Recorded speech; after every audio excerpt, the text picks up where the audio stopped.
Bom dia a todos, meu nome é João, certo? Estou aqui para apresentar um seminário sobre a eritropoetina e as funções endócrinas do rim. Junto comigo estão aí meus colegas e meu amigo também, o Juan e a Helena, tá? A gente faz parte aí da Isefego, da UEG aqui em Goiânia, e a gente está aqui para apresentar esse seminário de fisiologia. Bom, dando aqui continuidade, a gente tem a eritropoetina, eu vou falar no caso sobre a função dela, as aplicações e implicações no esporte, tá? Porque ela também é usada aí no doping, tá? Ela tem alguns benefícios aí que você pode ter quando tu usa ela. Os conceitos sobre a eritropoetina, tá? A eritropoetina ela é um hormônio glicoproteico que tem como função realizar o estímulo da produção de glóbulos vermelhos, tá? E ela faz isso a eritropoetina manda esse estímulo para a medula óssea vermelha e aí ali dentro dela a gente tem a produção de glóbulos vermelhos. Resumindo bem é isso, tá? Mas é uma coisa que a gente vai aprofundar mais aí à frente, ok? Além disso, ela também tem um papel, né, a eritropoetina, muito importante, como ela produz os glóbulos vermelhos, porque os glóbulos vermelhos têm a função de transportar o oxigênio, né, e também faz criar aquele equilíbrio de oxigenação tecidual. Além disso, a gente também tem a eritropoetina sintética, que é onde a gente tem alguns casos em que ela é usada para poder tratar algumas anemias e também usada dentro do esporte, para você poder ter o melhor transporte de oxigênio. A gente vai ver isso mais à frente, tá? Existem casos dela ser usada como hormônio, como eu falei, no intuito de tratar doenças. Agora a gente precisa entender também, cara, como é que funciona a produção dela e todo o conceito. Mecanismo de produção e ação, certo? A eritropoetina é um hormônio que a produção dela é estimulada pela hipóxia, que é uma condição que tem uma característica pela baixa concentração de oxigênio no sangue, tá? E esse fenômeno ele ocorre, por exemplo, em altas altitudes onde a pressão parcial do oxigênio é baixa, é reduzida. O que explica a dificuldade que se encontram os jogadores que, por exemplo, de futebol, que disputam partidas na Bolívia, Argentina, que tem uma alta altitude, certo? E assim são locais com o ar mais rarefeito. Diante dessa diminuição de oxigênio disponível, o organismo ele reage aumentando a taxa de produção de hemácias, a fim de melhorar o transporte de oxigênio para os tecidos, né? Claro. O principal fator responsável por essa adaptação é a eritropoetina, sendo que ela é produzida 90% no rim, né, boa parte dela, e um pouquinho no fígado, apenas uns 10%, tá bom? E sendo assim, os estudos indicam que a secreção dela ocorre por células intersticiais, semelhantes a fibroblastos, tá? Eles são localizados ao redor dos túbulos renais, no córtex e na medula externa, que se encontram dentro do parênquima renal, que são regiões ali onde há um intenso consumo de oxigênio, ok? E indo mais além aqui agora, a gente pode falar sobre os glóbulos vermelhos e a hemoglobina, tá? Qual que é a diferença entre eles? Primeira coisa, gente, hemácia e glóbulo vermelho é a mesma coisa. É a mesma coisa, tá? O que diferencia, qual que é a função dele? Transportar os gases, tá? Tanto oxigênio quanto carbono. A hemoglobina é uma proteína que se encontra dentro das hemácias, certo? Ou glóbulos vermelhos aí, vai como você desejar falar. Vou falar aqui só hemácia, tá? E dentro dessa hemoglobina, como ela é uma proteína, né? Ela é uma proteína como é que fala o nome? Bom, como ela é uma proteína tetramérica, ela é formada por 4 cadeias de polipeptídicas, tá?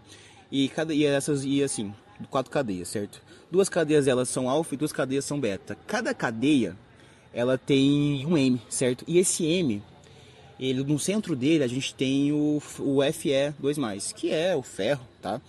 Que é aí a fórmula química do ferro. E o ferro, ele tem uma alta conexão, assim, uma alta facilidade de se conectar com o oxigênio. Então, assim, a cada um ferro, 4 moléculas de oxigênio se conectam com ele.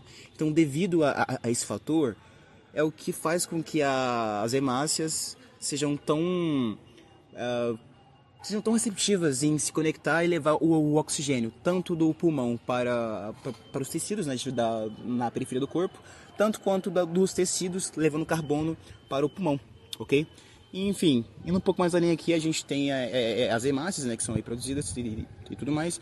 Essas hemácias, elas depois, após 120 dias, elas chegam ao fim de vida delas, ok? E aí nisso, cara, a gente entra aqui o fator dos monócitos e macrófagos, certo? Monócitos são glóbulos brancos, tá? Que estão ali dentro da célula de 1 a 3 dias. Depois disso, eles se tornam macrófagos. E aí, nisso dos macrófagos, eles saem ali de dentro e eles vão para a parte tecidual, que é ali no baço, no fígado. E aí, nessa parte é onde eles procuram essas hemácias. Eles acham essas hemácias mortas já. E ele tem uma função de, basicamente... Qual é a palavra, cara? De reciclar elas, tá? Como é que funciona isso? Ele pega ali a hemácia, destrói ela, por assim dizer, transformando ela em duas partes. Aí a gente tem aqui a hemoglobina, certo? Que ela é dividida em duas partes, que é a globina e a M. E aí quando a gente fala de M, a gente lembra, né, do centro dele ali, que tem o Fe2+. E aí nisso, esse M pode ser usado depois para a criação de mais hemoglobinas, certo? Que geralmente é armazenado no fígado. E ali onde a gente onde a gente tem aquela produção de hemoglobina, tá? Isso aqui, tipo, como eu disse antes para vocês, é em menor porcentagem. Só 10% ali das hemácias são produzidas no fígado, enquanto o resto é no rim, ok? Bom, pessoal, aqui a gente tem as aplicações clínicas, que no caso a gente usa a eritropoetina para curar algumas anemias, tá? E bom, perdão. O primeiro caso aqui que a gente tem é o da anemia de insuficiência renal, que é quando os rins eles estão lesionados e diminuem ou perdem a sua capacidade de produzir a eritropoetina. A medula óssea ela continua por sua vez intacta e funcional, porém ela não recebe o estímulo necessário. Então é aí que entra a EPO, né, a eritropoetina sintética, que substitui o hormônio natural. E assim ela aumenta a produção de hemácias e corrige gradualmente a anemia. Aquela coisa toda. Eritropoetina estimula a endometriose e por sua vez como é que é o nome, cara? Por sua vez na medula óssea vermelha, e aí ela produz de novo os glóbulos vermelhos e tudo fica gradualmente corrigido e assim se corrige essa anemia, né? Esse caso de eritropoetina em casos de insuficiência renal é muito usado em pacientes dialíticos. E a EPO, nesse caso, ela é extremamente eficaz, extremamente. O segundo caso que a gente vê aqui é o caso associado à quimioterapia.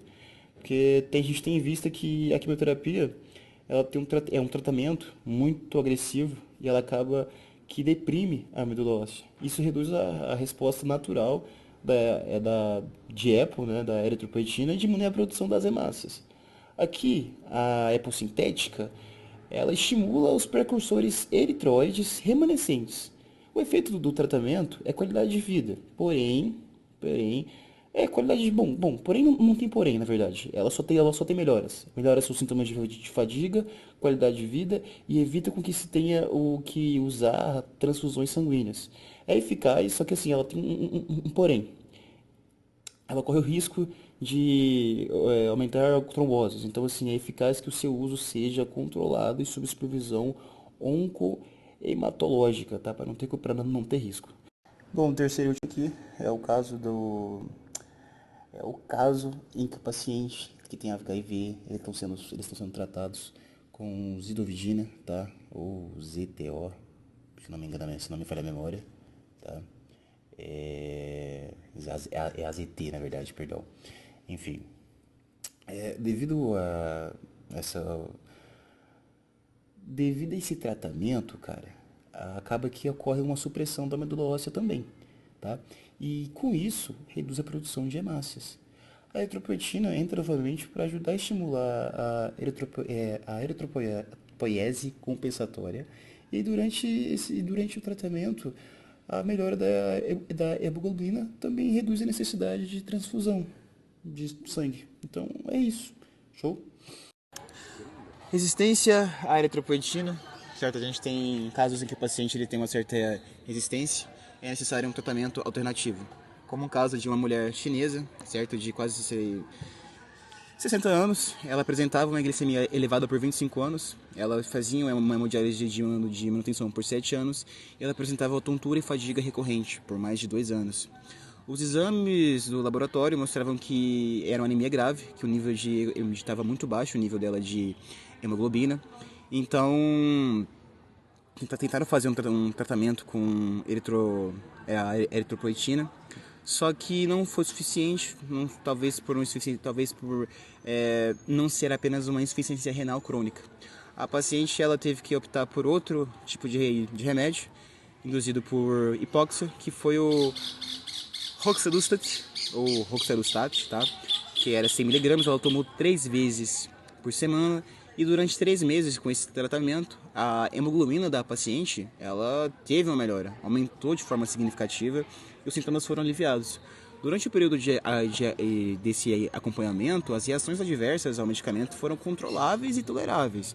Então, nesse caso, o Roxadustat oral foi eficaz e tolerável para esse tratamento de anemia, que é relacionado, né, à hiporresponsividade em pacientes submetidos à hemodiálise, ok? São casos raros, né, em que o paciente ele apresenta uma resistência à eritropoetina, porém, graças à boa ciência, a gente tem algumas opções alternativas para poder solucionar isso e lidar com isso. Bom, a gente tem aqui 2 casos de tratamento real, certo? Casos reais aqui de tratamento com eritropoetina. Um caso deu certo, outro caso deu errado, que teve que ser alterado, tá? Vou falar aqui sobre o caso, né? Obviamente, primeiro que o caso que deu certo, que era uma mulher de 60 anos, que ela tinha um histórico de hipertensão com doença renal terminal e hemodiálise e tal. Então, assim, ela teve um transplante renal mal cedido e ela apresentou uma alteração mental. Como é que foi feito aqui? Certo? Ela como o caso aqui fala, é uma testemunha de Jeová. Nesse caso, devido à religião dela, não era possível, era proibido o uso de transfusão sanguínea, certo? Então, como é que os médicos fizeram para poder tratar isso, certo? Foi um tratamento diário que começou consistindo na eritropoetina alfa, de uma curtação na dose de 40 mil unidades por uma semana, e juntamente com uma sacarose de ferro intravenosa diária de 100 mg. Depois de uma semana com esse tratamento, o nível da hemoglobina da paciente melhorou pra caramba. Ela se sentiu novamente muito melhor, saca? Então esse é um caso bacana, que deu tudo certo. E isso é um caso que abre até uma questão assim, né, de pacientes que apresentam anemia, mas que não podem fazer uma transfusão de sangue por conta da sua própria religião e tudo mais, e como que a medicina vê isso e aborda isso, respeitando, né, é claro, a escolha do paciente, né? São casos assim muito interessantes e algo assim a se pensar.